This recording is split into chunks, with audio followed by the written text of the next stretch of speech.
A Des Moines favorite served its last brunch today. After 14 years in business, Americana has officially closed its doors. Local 5's Emma Stroner shows us the memories made inside and what's next for the owner. Americana announced last month that it'd be closing its doors for good in September. Now today, the people of Des Moines are enjoying one last meal together. Open for 14 years, the restaurant has earned itself a popular name in the metro, and its location played a part. You can come here at brunch, and then you can take a walk around the sculpture garden. Those synergies won't be here because that was part of the beauty of Americana. Owner Scott Carlson says his staff are sad to see the place go, but the decision was necessary. It's sad for them to end this chapter of their lives, and they're very, very good at what they do. It was just there were some changes in environment downtown that made us close the restaurant. With over a decade of memories, some regular customers are reminiscing on their favorite moments at the restaurant. I took my family here for my graduation, actually, so that was pretty fun. But yeah, it just kind of became a little tradition that I would do with my friends. Vince Gariotti, a Des Moines resident who frequently found himself at Americana, says he wasn't expecting to find a new favorite food spot when he did. When you find a unexpected favorite place, it's one of those cool moments. When asked what the future holds, Carlson says that's still to be determined. People ask me what's next. I don't know, right? I mean, I love this industry. I'm super passionate about it. As this chapter closes, Carlson encourages people to carry their support onto other local businesses. Local dollars kind of work their way around the community and stay in the community. In Des Moines, I'm Emma Stroner, Local 5 News. A Des Moines area favorite for kids is moving locations. Local 5's J.D. Snover caught up with the people who run it to find out what went into this decision.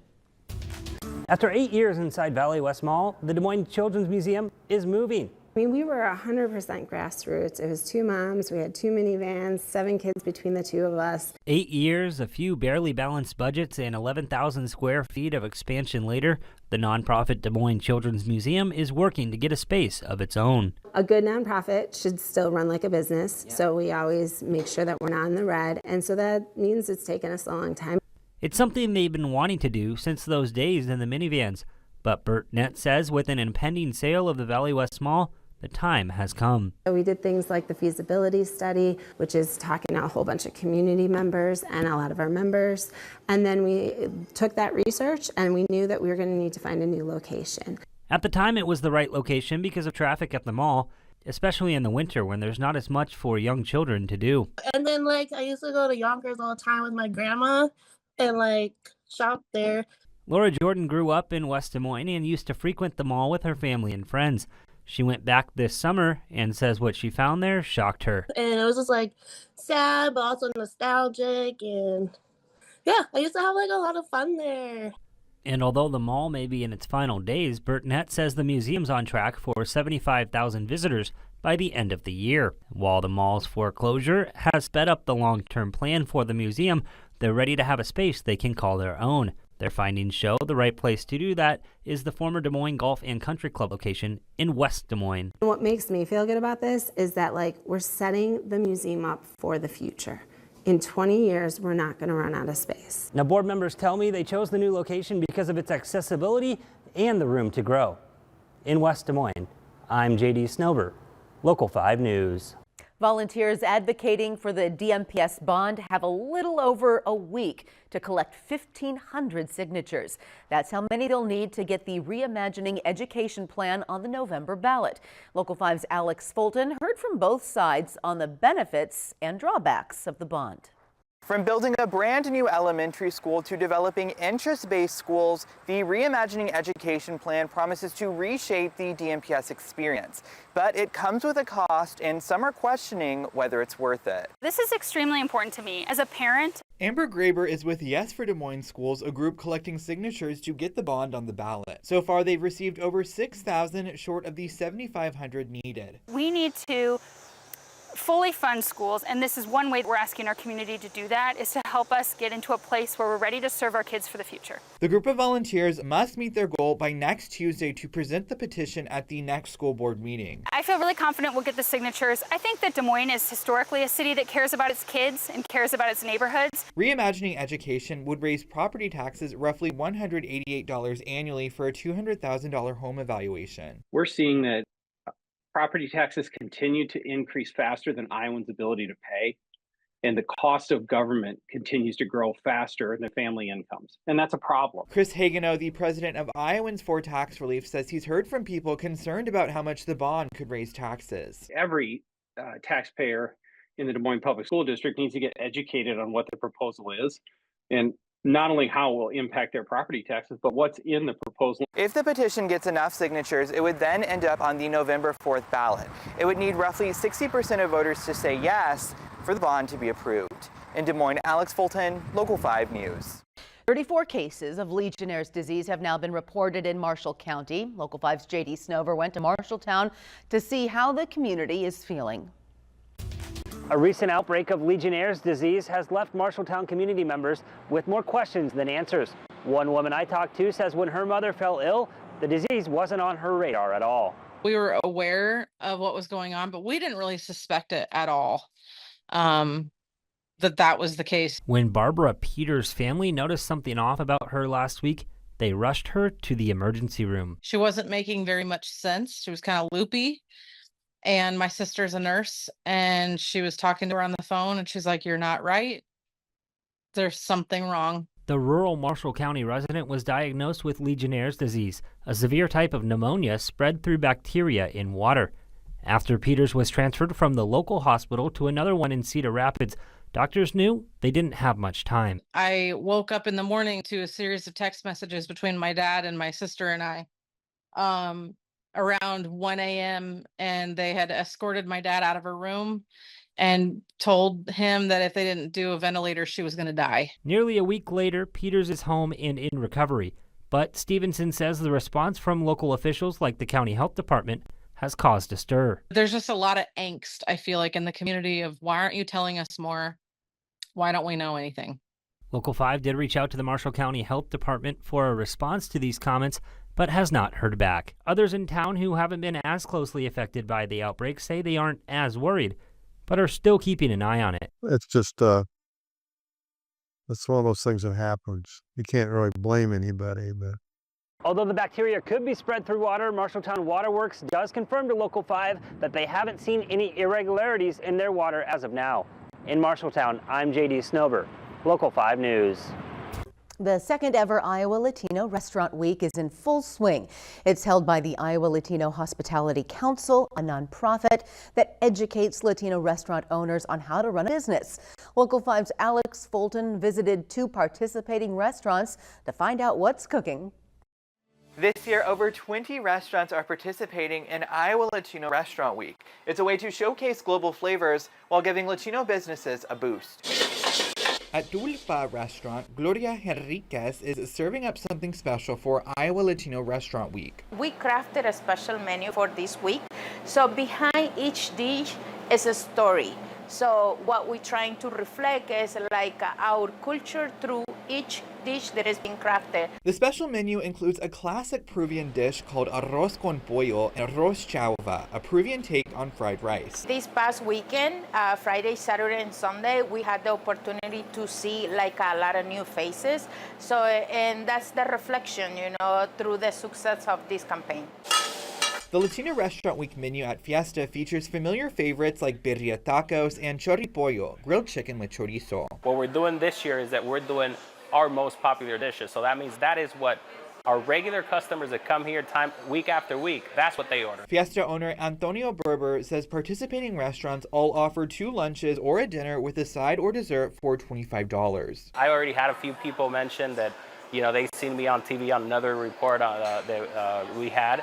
And so, yeah, I think it definitely helps. Whether tried and true or something new, each Latino Restaurant Week dish spotlights a diverse flavor from Latin America. The restaurant is not just a business, it's a way to share your culture, it's a way to engage with your community. That is by far the best thing that I like about the restaurant. Iowa Latino Restaurant Week runs through Sunday, September 14th, which just so happens to be the day before the start of Hispanic Heritage Month.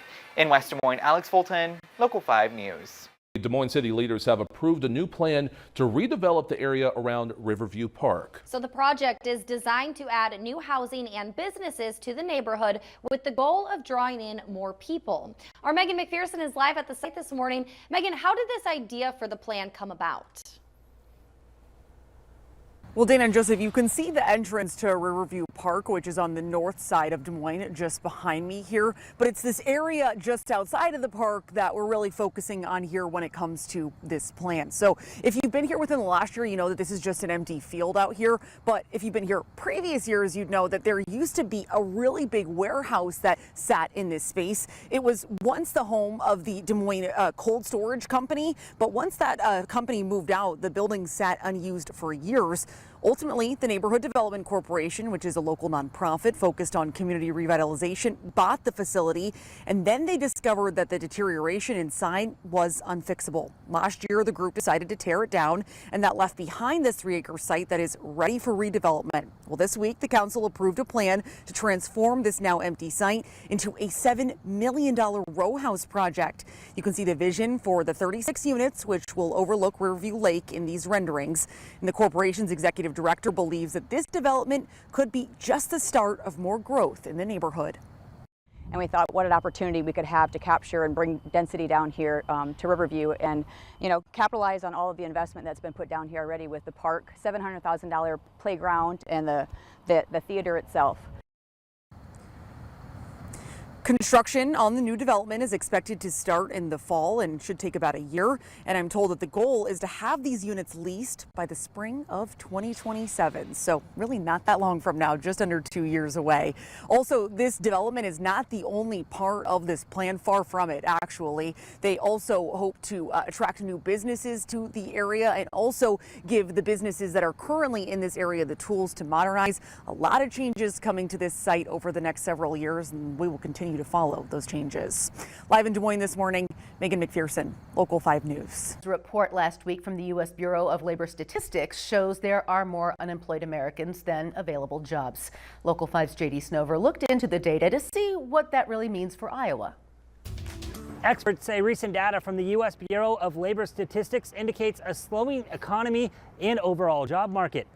While that similar data at the state level hasn't been released for the month quite yet, those same experts are expecting similar trends in Iowa. If you don't include the pandemic, it's the first time we've seen negative job growth month over month since 2010 for the U.S., so it's a big deal. Revisions to national June payroll data released last week showed the economy lost 13,000 jobs in the month.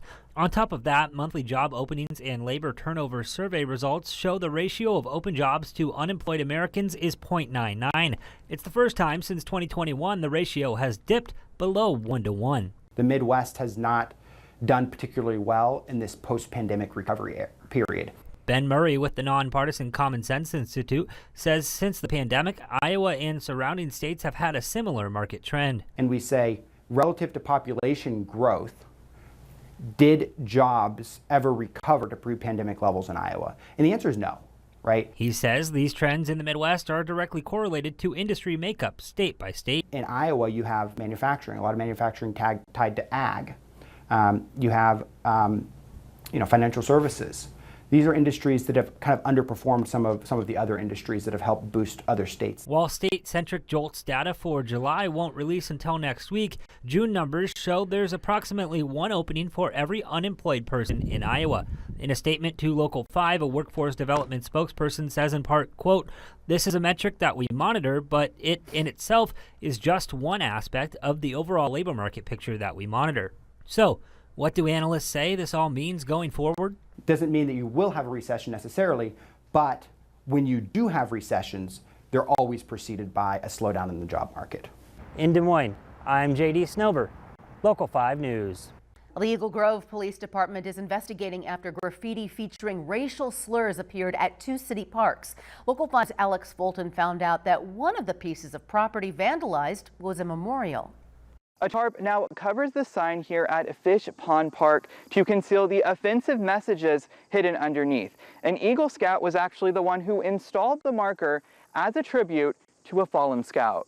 Racial slurs and swastikas were written in spray paint at Fish Pond Park and Greenwood Park. Eagle Grove police say it was done sometime between 10 Sunday night and 5 Monday morning. Obviously, it sucks. In 2022, Cole Farage, who now goes to Iowa State, designed the now vandalized sign at Fish Pond Park for his Eagle Scout project. The Fish Pond Park, we've always been there for scouts, and we did our bridge crossing ceremonies and everything. And it's a park that means a lot to us. The marker features the names of Eagle Scouts from Eagle Grove, including Aaron Eilertz, a 14-year-old scout killed by a tornado. I always heard stories from my teachers of just how great a person he was, and he would always be there to help no matter what. Besides the Fish Pond Park sign, all of the pieces of property vandalized have since been replaced or covered up. Faraj says the stone texture of his sign makes it difficult for paint to stick. I've seen posts and everything from everyone in town.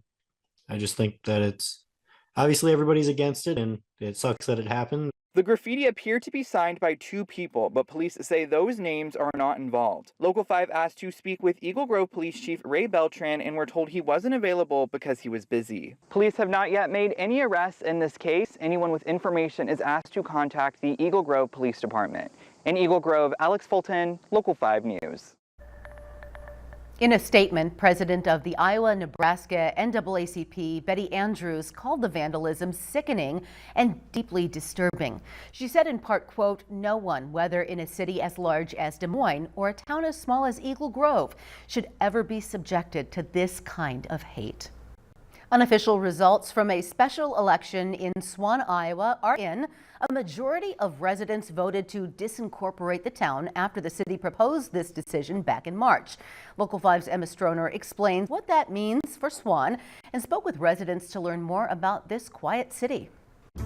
Roughly 75 people call Swan home, but it's only a matter of time before their city undergoes some major changes. The city of Swan may not be bustling. I grew up in Swan, and I had a good life in Swan. But the community is tight-knit. The .64 square mile town currently has a city hall with 3 councilwomen and 1 mayor. But a move to dissolve the local government would shut down the facility and give control to Marion County. In response, Mayor Stacey Harding says, in quote, "As a lifelong resident of Swan and with family history here that goes back generations, I'm sad to see the town unincorporate. But it takes interested and engaged citizens to keep things running, and in a community this size, that gets harder as time goes on." Another lifelong resident, Sam Haywood, echoes that sadness, but considers the reasoning. It definitely does suck to see the town go. There were reasons for it, so my feelings on it are kind of mixed. Those reasons? According to a public hearing back in March, it's a loss of interest in city government and financial hardship. Swan would lose some of its power, but residents don't believe it will lose the parts that made it unique. People will still be very small town and being very friendly. The votes must be verified by the Marion County Board of Supervisors to officially disincorporate Swan.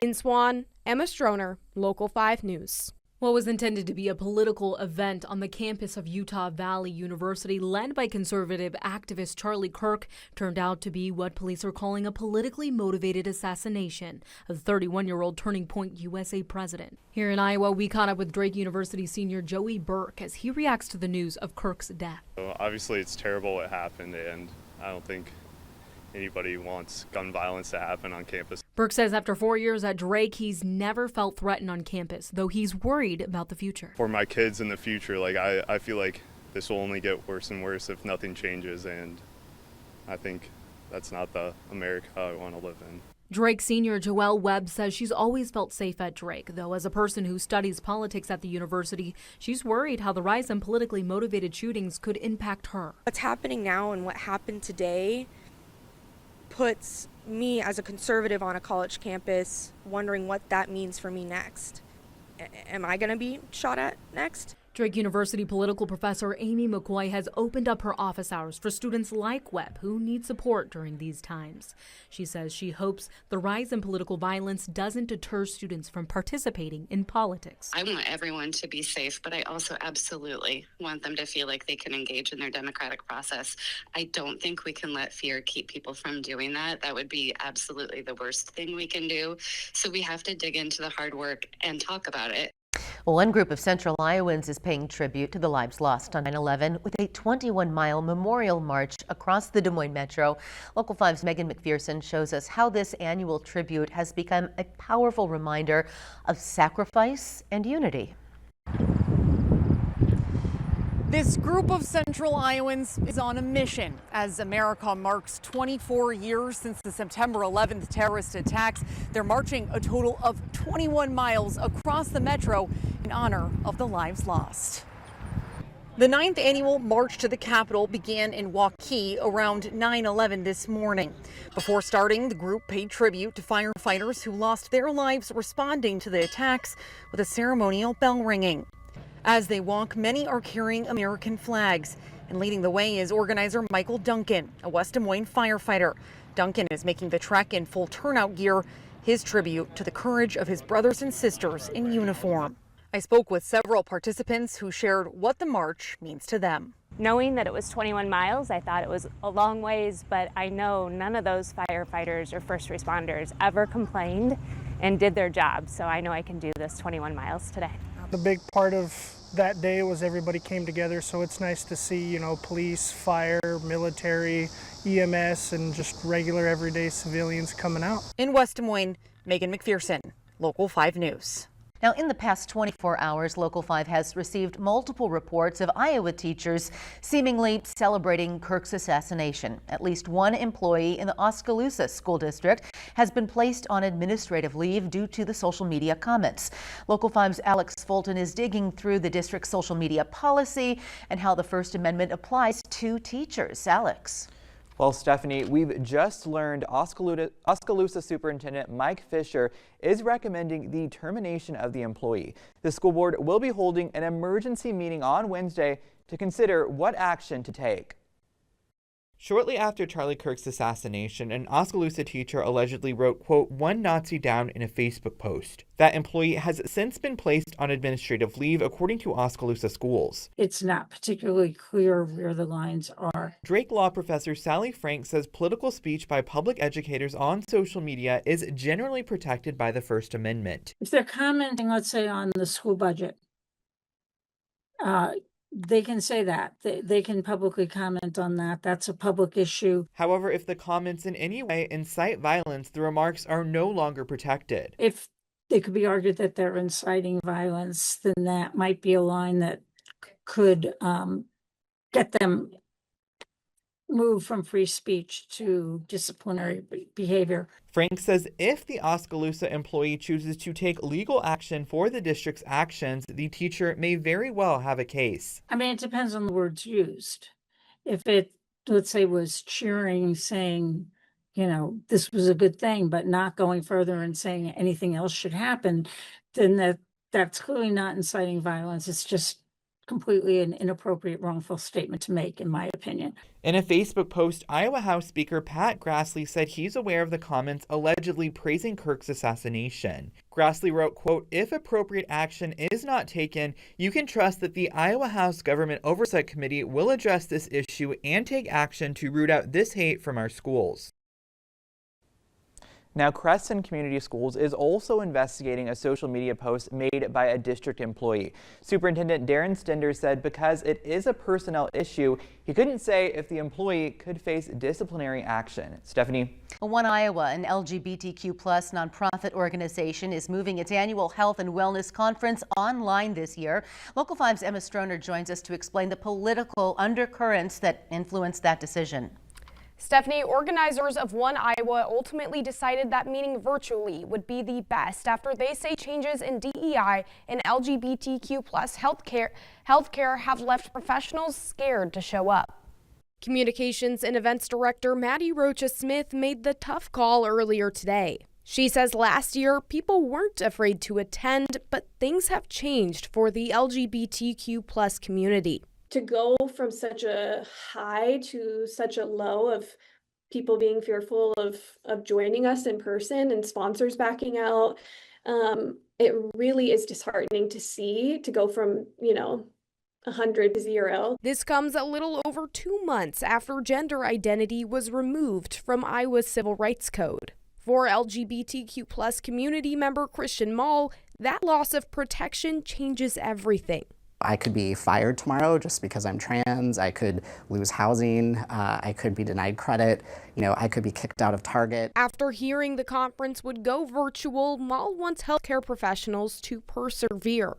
I know that that is a real fear of, losing funding or losing your job even and all those things, but we already had so few options in Iowa for really competent medical and mental health care for trans people. For now, both Maul and Rocha Smith say it's essential to find a balance between standing up and staying safe. We will continue to stand firm and fight for LGBTQ equality in Iowa, and that may look different year by year based on what we're dealing with, but we will always be here, and we're never going to stand down. We can help each other, we can be in solidarity, we can share resources, we can figure out how to do this and get through it together. In years prior, the Health and Wellness Conference has taken place in Iowa City. Now this year, the event will be held on Zoom from 9 a.m. to 2 p.m. We reached out to a local LGBTQ+ healthcare provider, but they said they wouldn't feel safe to speak out.